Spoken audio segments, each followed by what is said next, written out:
Dear students, السلام علیکم ورحمۃ اللہ وبرکاتہ۔ چونکہ آپ جانتے ہیں کہ آج ہم بہت دنوں کے بعد پھر سے کلاس شروع کر رہے ہیں، تو اس کلاس شروع نہ کرنے کی وجہ ایک تو یہ تھی کہ کورونا نے اپنا قہر ڈھا دیا اور ہم مجبور ہو گئے ایک دوسرے سے دور رہنے کے لیے، اور دوسری بات یہ ہے کہ ہم خود پازیٹیو آ گئے، تو جس کی وجہ سے مجھے کوارنٹین لینا پڑا اور کچھ سمٹمز بھی تھے، تو اس کی وجہ سے احتیاط بھی کرنا پڑا، تو میں کہ آپ کے ساتھ آپ کے کلاسز نہیں لے سکا۔ تو آج مجھے تھوڑی بہت ریلیف محسوس ہو رہی ہے، تو اس لیے میں نے سوچا کہ آپ سے پھر سے ہم کلاسز شروع کریں گے، چاہے کم ٹائم کے لیے ہی، تاکہ یہ سلسلہ جو ہے پڑھائی کا یہ جاری رہے۔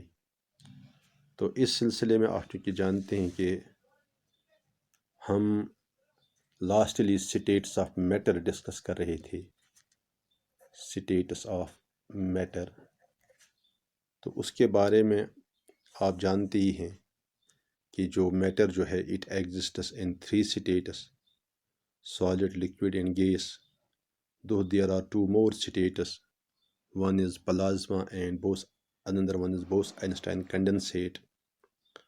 مگر جہاں تک ہماری سراؤنڈنگ کا تعلق ہے، in our surroundings there are only 3 states، that is solids، liquids and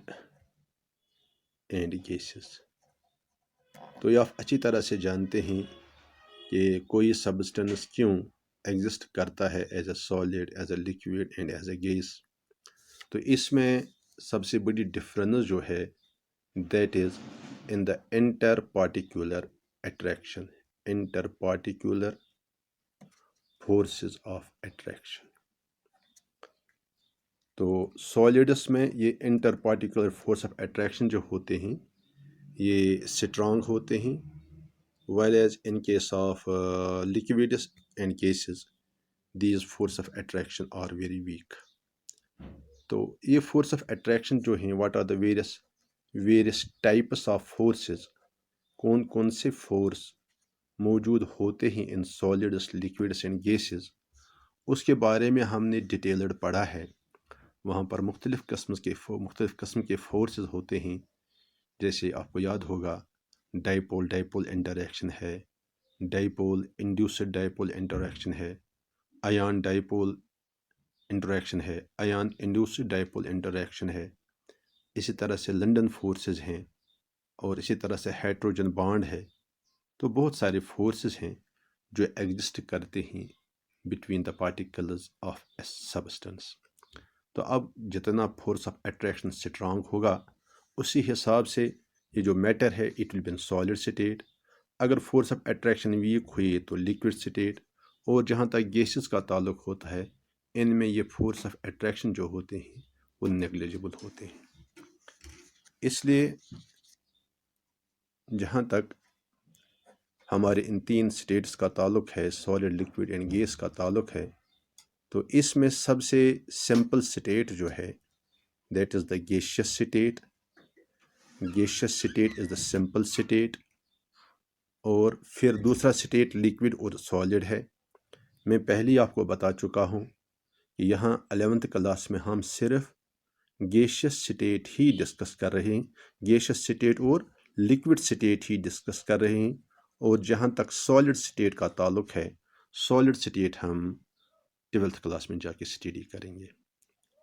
تو سب سے پہلے ہم نے، آپ کو یاد ہوگا، گیشیس اسٹیٹ کے بارے میں ہم نے ڈسکس کیا ہے کہ گیشیس اسٹیٹ جو ہے یہ سمپلیسٹ اسٹیٹ ہے، اور گیسز جو ہوتی ہیں ان کی اپنی پراپرٹیز ہوتی ہیں، جیسے آپ کو معلوم ہے کہ they have neither definite shape نار ڈیفینٹ والیوم، اسی طرح سے دے آر ہائیلی کمپریسیبل۔ تو اسی طرح سے گیسز جو ہوتے ہیں they exert pressure on the walls of the container, اسی طرح سے پڑھا ہے they have very low density. تو these are the properties of gases.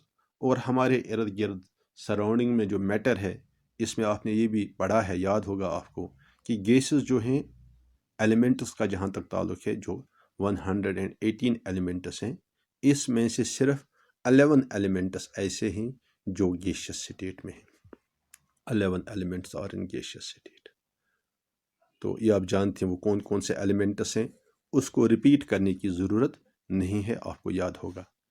اسی طرح سے ایک اور چیز جو ہم نے پڑھی ہے اس میں گیشیس سٹیٹ میں، جیسے میں نے بتا دیا گیسز جو ہیں ان کی اپنی کچھ پراپرٹیز ہیں، تو جیسے جو پراپرٹیز ان کا میں نے آپ کو ابھی بتایا کہ ان کا نہ ڈیفینٹ شیپ ہے، نہ ڈیفینٹ والیوم ہے، دی ایگزرٹ پریشر وغیرہ۔ تو اس کے علاوہ یہ گیسز جو ہوتے ہیں یہ کچھ اور پراپرٹیز بھی دکھا رہے ہیں، اور وہ پراپرٹیز جو ہیں انہیں ہم گیس لاز کہتے ہیں، گیس لاز۔ تو یہ جو گیس لاز ہیں جیسے آپ جانتے ہیں they are actually the quantitative relationship between volume, temperature, mass and pressure۔ Gas laws جو ہیں these are the relationships between volume, temperature, mass and pressure۔ تو اس لیے یہ جو گیس لاز ہیں جو ہمیں اسٹڈی کرنے ہیں، آپ کو یاد ہوگا اس میں ہم نے 2 لاز اب تک ڈسکس کیے ہیں۔ تو اس سے پہلے لاز ڈسکس کرنے سے پہلے ہم نے یہ بھی پڑھا تھا کہ ہم کس طرح سے volume of the gas measure کرتے ہیں، temperature of the gas measure کرتے ہیں، اور ماس آف دا گیس اور پریشر آف دا گیس۔ تو میں آپ کو تھوڑا سا ریپیٹ کروں، والیوم کے بارے میں ہم نے بتایا تھا کہ گیس کا والیوم جو ہوتا ہے that is equal to the volume of the container in which the gas is placed۔ جس کنٹینر میں گیس ہوتا ہے اس کنٹینر کا اپنا والیوم کیا ہے، وہی والیوم گیس کا بھی ہوتا ہے۔ اور جہاں تک ٹیمپریچر کا تعلق ہے، ٹیمپریچر میجر کرنے کے لیے آپ جانتے ہیں ٹیمپریچر مینز ہاٹنس اور کولڈنس آف اے باڈی۔ تو ٹیمپریچر میجر کرنے کے لیے ہم تھرمامیٹرز کا استعمال کرتے ہیں۔ تو ان تھرمامیٹرز میں ہم 3 طرح کی سکیلز یوز کرتے ہیں، آپ کو یاد ہوگا، ایک کو ہم فارنہائٹ سکیل کہتے ہیں، دوسرے کو سیلشیس سکیل کہتے ہیں، اور تیسرے کو کیلوین سکیل کہتے ہیں۔ تو جہاں تک کیمسٹری لیب کا تعلق ہے تو وہاں پر ہم زیادہ تر کیلوین سکیل کا ہی استعمال کرتے ہیں۔ تو کیلوین سکیل جو ہے، کیلوین سکیل کا استعمال ہم زیادہ تر کرتے ہیں، اور ٹیمپریچر ہم میجر کرتے ہیں ایکچولی سیلشیس میں، پھر اس کو کنورٹ کرتے ہیں کیلوین میں۔ آپ کو یاد ہوگا 0 ڈگری سیلشیس جو ہوتا ہے that is equal to 273 kelvin, یا اگر ہم لیں گے -273 degree Celsius that is equal to 0 kelvin. تو اس کے بارے میں کیسے ہم سیلشیس ٹیمپریچر کو کیلوین میں تبدیل کرتے ہیں، کیلوین کو کیسے سیلشیس میں تبدیل کرتے ہیں، یہ بھی آپ پہلے سے جانتے ہیں۔ اسی طرح سے جہاں تک ماس کا تعلق ہے، ماس میجر کرنے کے لیے ہمیں کیا کرنا ہے، جس کنٹینر میں گیس ہوتا ہے ہمیں وہ کنٹینر along with گیس اس کا ماس معلوم کرنا ہوتا ہے۔ اس کے بعد ہم اس کنٹینر میں سے گیس ریموو کرتے ہیں، اور پھر جو خالی کنٹینر ہوتا ہے اس کا ماس معلوم کرتے ہیں۔ تو 2 ماسز کے درمیان جو ڈفرینس ہے that will give you the mass of the gas.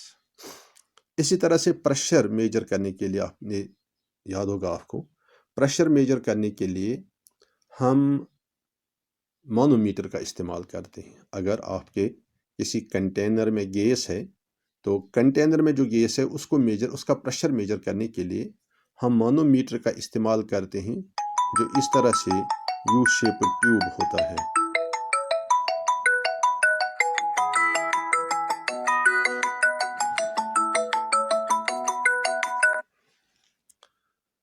تو ایک مانومیٹر ایسا ہوتا ہے جس کا اپر اینڈ جو ہوتا ہے وہ کلوزڈ ہوتا ہے، اور دوسرا وہ ہوتا ہے جس کا اپر اینڈ اوپن ہوتا ہے۔ تو ان دونوں کے بارے میں آپ نے پڑھا ہے، ایک کو ہم کہتے ہیں اوپن اینڈ مانومیٹر، دوسرے کو کہتے ہیں ہم کلوزڈ اینڈ مانومیٹر۔ تو یہ pressure of the gas measure کرنے کے لیے ہم استعمال کرتے ہیں ان کنٹینر۔ اسی طرح سے اگر آپ کو ایئر کا، ایٹماسفیئر کا پریشر میجر کرنا ہو تو اس کے لیے آپ کو معلوم ہے ہم بیرو میٹر کا استعمال کرتے ہیں، وی یوز بیرو میٹر۔ تو اس کا یونٹ جو ہے وہ ایٹماسفیئرس ہے، ملی میٹرس کا پریشر ہے، بار ہے، پاسکل ہے۔ So many units are there which are used for measuring pressure of a gas. تو اس طرح سے جب یہ پراپرٹیز ہم میجر کرتے ہیں تو اس کے بعد ہم سیدھے آتے ہیں گیس لاز پر. تو اس میں سے آپ نے اب تک 2 لاز پڑھے ہیں. ایک لاز ہے جس کو ہم کہتے ہیں بوائلرز لا. تو بوائلرز لا میں آپ نے پڑھا ہے کہ for a given mass of a gas temperature remaining constant the volume is inversely proportional to its pressure. اس طرح سے volume is inversely proportional to its pressure. تو یہاں سے آپ کو ریلیشن حاصل ہوتی ہے V is equal to K into 1/P اور VP is equal to K. تو اسی سے آپ ایک ریلیشن حاصل کرتے ہیں V1P1 is equal to V2P2. اور یہ جو ریلیشن ہے اس کو ہم بوائلرز لا ایکویشن کہتے ہیں. یہ ریلیشن ہم پہلے سے ڈسکس کر چکے ہیں ان ڈیٹیل. میں صرف آپ کو یاد دلا رہا ہوں کہ یہ جو یونٹ ہے ہمارا اسٹیٹس آف میٹر، اس میں ہم اب تک کیا کیا ڈسکس کر چکے ہیں. تو اس کے بعد ہم ایک اور لا پڑھ چکے ہیں، that is Charles law. Charles law, Charles law جو ہوتا ہے اس میں ہم کیا کرتے ہیں، we keep the pressure constant. Keeping pressure constant the volume of a given mass of a gas is directly proportional to its temperature. اس کا مطلب ہوا volume is directly proportional to temperature, absolute temperature, that is temperature in kelvins. تو یہ کب؟ At constant pressure. At constant pressure. تو اس طرح سے یہاں پر جو ریلیشن ہمیں بنتی ہے that is V is equal to T into K، یا ریلیشن بنے گی V divided by T is equal to K. تو اسی سے ہمیں ریلیشن آتی ہے V1/T1 is equal to V2/T2. یہ ریلیشن بھی ہم پہلے ڈسکس کر چکے ہیں. اس ریلیشن کو ہم چارلز لا ایکویشن کہتے ہیں. چارلز لا ایکویشن. تو یہاں تک ہم ڈسکس کر چکے ہیں. اس کا میں نے آپ کو بریف ریمائنڈر دیا کہ ہم نے کیا پڑھا ہے، اور اس سے آگے اب ہمیں جانا ہے. تو اس سے آگے جانے کے لیے ہمارے پاس جو نیا لا ہے، تیسرا لا جو ہم ڈسکس کرنے جاتے ہیں، اس سے ہم گیلاسکس لا یا امنٹونز لا کہتے ہیں. گیلاسکس لا اور امنٹونز لا. جہاں تک گیلاسکس لا کا تعلق ہے تو میں یہاں پر اس کا سٹیٹمنٹ لکھوں گا. Statement of Gay Lussac's law. Statement of Gay Lussac's law جو ہے اس کی سمپل سی ڈیفینیشن ہے. آپ نے دیکھ لیا کہ بوائلرز لا جو ہے اس میں ہم ٹیمپریچر کانسٹنٹ رکھتے ہیں. چارلز لا جو ہے اس میں پریشر کانسٹنٹ رکھتے ہیں. اور جہاں تک گیلاسکس لا ہے یا امنٹونز لا ہے اس میں ہم پریشر کو کانسٹنٹ رکھتے ہیں. بوائلرز لا میں ٹیمپریچر کانسٹنٹ رکھتے ہیں، چارلز لا میں پریشر کانسٹنٹ رکھتے ہیں، اور گیلاسکس لا میں ہم والیوم کو کانسٹنٹ رکھتے ہیں. اس میں ہم والیوم کو پہلے میں ٹیمپریچر کانسٹنٹ، دوسرے میں پریشر کانسٹنٹ، تیسرے میں ہم والیوم کو کانسٹنٹ رکھتے ہیں. تو جب ہم والیوم کانسٹنٹ رکھتے ہیں، keeping the volume constant, volume اس کی ڈیفینیشن سٹیٹمنٹ جو ہے وہ اس طرح ہے، volume remaining constant, volume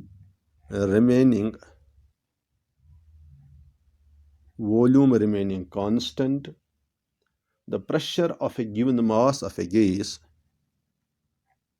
the pressure of a given mass of a gas, the pressure of a given mass of a gas is directly proportional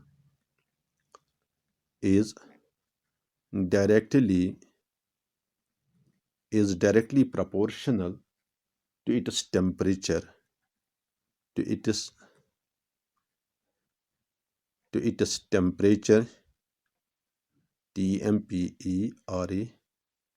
to its temperature in kelvins، جس کو ہم absolute temperature بھی کہتے ہیں. to its absolute temperature.